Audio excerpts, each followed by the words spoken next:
करते हैं हम दोनों। कालिया नाग से भगवान का युद्ध प्रारंभ हुआ।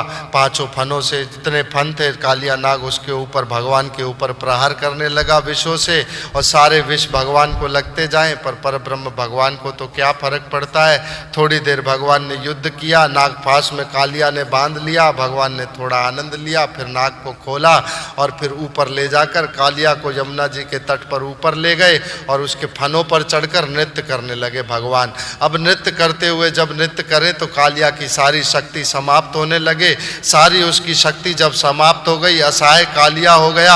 ऊपर देवताओं दुबदुबिया बजाने लगे कि भगवान और नृत्य करो और नृत्य करो। सारे गोप गोपियां देख रहे हैं भगवान नृत्य कर रहे हैं कालिया के ऊपर, और गोपियों को ये प्रेम से बता रहे हैं अभी देखो थोड़े समय में शरद ऋतु का समय आने वाला है, उस शरद पूर्णिमा पे मैं इसी तरह से आपसे जब महारास में नृत्य करूंगा तब आप देखिएगा मेरा ये नृत्य।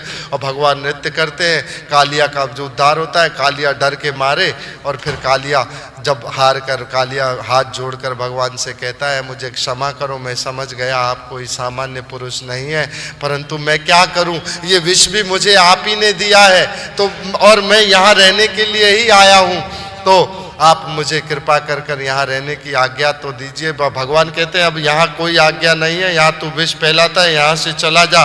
कहाँ जाऊँ? जा वहाँ चले जा, रमणीक द्वीप से जहाँ से तुम आए हो वहीं से चले जाओ कालिया।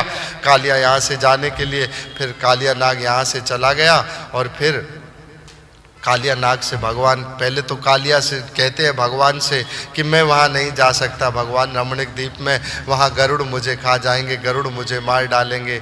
तो भगवान कहते हैं अब तुम चिंता मत करो कालिया, अब तुम्हारे सर के ऊपर मेरे चरणों के ठप्पे लगे हुए हैं, जब भी गरुड़ आएगा तुम्हें प्रणाम कर कर आगे चला जाएगा, तुम्हें अब छुएगा नहीं गरुड़, तुम चिंता मत करो। परीक्षित महाराज